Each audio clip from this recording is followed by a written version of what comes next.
Even 30 years later, I still hear the guns of Tannenberg in my sleep. That night the forests of East Prussia trembled with artillery, and we knew war had begun. We marched all night through damp forest roads. No one spoke much, only the sound of boots in mud and rumors that a massive Russian army was moving toward us. When dawn came we saw the wide fields of East Prussia. Fog clung to the ground, and somewhere ahead of us the Russian army waited silently. News spread quickly through the ranks. 2 massive Russian armies were entering East Prussia. Their numbers were so large many believed Germany might be crushed. Then new generals arrived. They said our plan was not retreat but encirclement. At that moment none of us truly understood what that meant. We dug trenches along the forest edge, waiting for the Russians to walk into the enormous trap our generals were quietly preparing. The next day the artillery began, the ground shook beneath our boots, and the grey sky tore open with towering columns of black smoke. Through the drifting smoke we finally saw them. Thousands of Russian soldiers moving across the fields like a dark human tide. For the first time I truly felt fear. There were too many, but our orders were clear: hold the line and wait. We did not yet know the trap was closing around the Russian army, but somehow we could feel history moving toward us. Our artillery finally answered. The entire field trembled with thunder, and I watched the first Russian soldiers collapse in the distance. Rifle fire erupted across the entire line, the smell of gunpowder filled the air, and suddenly the war felt closer than ever before. But the Russians kept advancing. They walked through smoke and craters as if the entire battlefield was slowly swallowing them. We fired until our rifle barrels burned hot. Yet they kept coming forward step by step through smoke and fallen men. An artillery shell exploded right behind us. Dirt and debris flew everywhere, and for several seconds I could hear nothing. When my hearing returned, the friend beside me was gone. Only his helmet remained half buried in the mud. But war never waits for grief. The rifles began firing again, and we had no choice but to continue fighting. By afternoon the field was covered with bodies. Yet the Russian army still advanced like a relentless tide across the shattered land. What we did not know was that German armies to the north and south were already moving to close the trap. Night fell and the battlefield became strangely quiet. But deep inside we knew the real battle was only beginning. That night we barely slept. Cold wind moved through the pine forest, and everyone knew the battle would grow far more violent when morning arrived. Before sunrise the officers woke us. They said the Russian army had pushed even deeper into East Prussia. We heard the Russian army was splitting into several marching columns. That meant they were starting to lose contact with each other. Those reports made our officers smile for the first time in days. At that moment we did not understand. But the great trap was slowly closing around the Russian army. By noon our artillery began firing from 2 different directions. The Russian soldiers began realizing something was wrong. Their marching columns slowed among the smoke and explosions. Then we received orders to advance. For the first time in the battle we climbed out of our trenches. We advanced across fields filled with smoke and craters, unsure what waited ahead. Only later did we realize the truth. We were not just fighting. We were closing the encirclement. As we advanced through the smoke, I began noticing small groups of Russian soldiers slowly retreating across the battlefield. Our officers ordered us forward faster. They knew the Russian army was beginning to panic. Artillery continued exploding behind them. The Russian soldiers were now trapped between walls of fire. That was when I understood we were closing the encirclement. The Russians were surrounded by forests and our artillery lines. Russian troops started abandoning artillery and wagons as they tried desperately to escape the encirclement. We began capturing prisoners. Dozens of Russian soldiers raised their hands and surrendered before our rifles. Some Russian soldiers continued fighting desperately as the encirclement tightened around them. Shells exploded everywhere as both sides fought for every meter of ground. But the encirclement tightened further. The Russian army had no escape left. We knew the battle was slowly reaching its final moments. Russian formations began collapsing.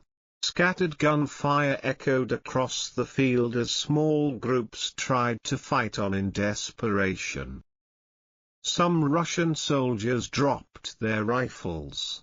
They raised their hands as we approached through the drifting smoke. Long lines of prisoners began forming. We escorted them away from the battlefield filled with smoke and fallen soldiers. The field was now filled with abandoned artillery, broken wagons, and scattered backpacks. After days of fighting, the sudden silence felt strange to all of us. Smoke still drifted above empty trenches across the battlefield. Some of us returned to search for wounded comrades among the craters. Our officers began realizing the Russian army had been completely destroyed. Tens of thousands of Russian prisoners were marched away along muddy roads. 30 years later I still remember that field, the smoke, the silence, and the feeling that history had changed before our eyes. That night the gunfire echoed through the forest. There was no clear front line anymore. Only shadows running between pine trees and lost voices calling in darkness. We began to understand what was happening. The Russians were no longer advancing. They were trapped. And our lines were slowly closing around them. Rumors spread quickly through the ranks. Men whispered that the Russian army was almost completely surrounded. Yet none of us dared to believe it. That morning our artillery began firing relentlessly. The ground trembled beneath us. We all knew it could only mean one thing. The artillery roared for hours. Smoke swallowed the sky. No one spoke. Yet all of us sensed the battle was entering its final act. When the order came to advance, we climbed out of the trench. No cheering followed. Only heavy footsteps and gunfire waiting ahead. We advanced across empty fields. Ahead of us Russian soldiers were desperately trying to break the encirclement. Gun smoke covered the entire sky. I saw groups of Russian soldiers running in every direction. Their formations were gone. They were simply desperate men searching for a way to survive. By noon the gunfire began to fade. The fields were filled with wounded men and prisoners. We knew the battle was nearly over. That afternoon we stood in silence across the battlefield. The encirclement was complete. The Russian army had been utterly defeated at Tannenberg. After the battle we walked across fields still covered in smoke. The guns were silent now. leaving only wind and the exhausted faces of men who survived. We saw long columns of Russian prisoners being marched away. They walked slowly with heads lowered. No army remained anymore. Only exhausted human beings. There were so many prisoners that we barely knew where to send them. The small roads of East Prussia were crowded with endless marching columns. I remember staring toward distant forests. Only days earlier those woods had been filled with gunfire and artillery. We slowly realized we had witnessed something far greater than any battle most of us had ever seen before. Officers said an entire Russian army had been destroyed. We listened quietly, still struggling to believe such a thing. A friend of mine said the war would surely end soon after such a victory. None of us knew how terribly wrong he was. We buried the dead right there on the field. Friend and enemy lay side by side beneath the cold earth. That evening East Prussia felt strangely quiet. After days of chaos, the silence itself made us uneasy. We did not yet know that Tannenberg would become one of Germany's greatest victories of the entire war. Many years later I still remember the smell of gunpowder across those fields. Tannenberg was not just a victory. It was a memory that never left us. I remember the faces of the men who never returned. In my memory they still stand there among the pine forests and drifting gun smoke. Back then war felt like a storm. It arrived suddenly and violently, carrying away the youth we barely had time to understand. When we were young we believed victory meant everything. But growing older I learned war mostly leaves behind empty spaces. Young people today read about Tannenberg in books. For us it was sound, smoke, fear, and the pounding of our own hearts. Sometimes at night I still hear the artillery in my dreams. The sounds of 1914 have never completely left me. Time passed. Yet the battlefield memories remain as clear to me as if they happened yesterday. Tannenberg changed history. But for me it will always remain the place where we lost too many friends. If there is one thing I learned from that battle, it is that war is never like the stories people tell. And whenever I think about Tannenberg, victory is not the first thing I remember. I remember the men who stood beside me that day. Sometimes I return to those fields in my memory. Everything seems untouched, as if the battle never truly left that land. In my memory the young soldiers still march across the field, rifles on their shoulders, unaware of the fate waiting ahead.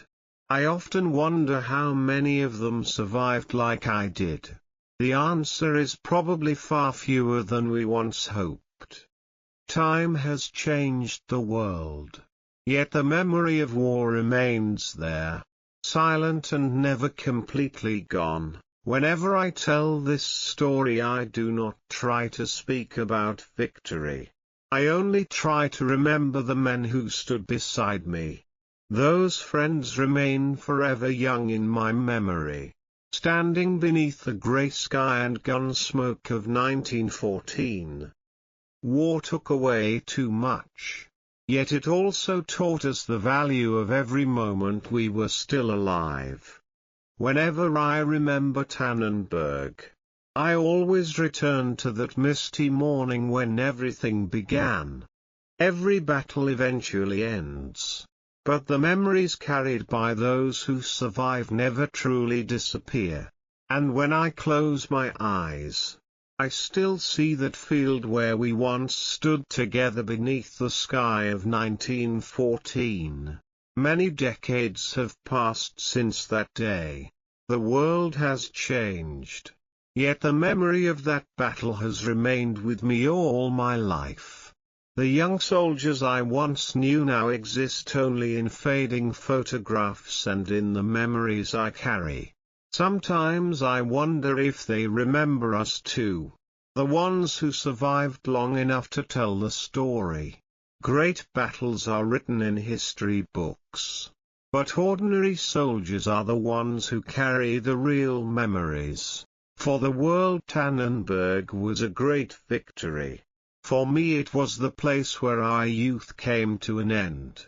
If there is one thing I wish future generations to understand, it is that war is never as glorious as people imagine. Those who fell cannot tell their stories. That is why survivors like us must remember for them. When I stand before those graves, I always hear the old gunfire and see the young faces again. Tannenberg entered history. But to me it will always be the story of ordinary men living through an extraordinary and terrible time. And whenever I remember Tannenberg, I do not think about victory. I remember the men who stood beside me beneath the sky of 1914.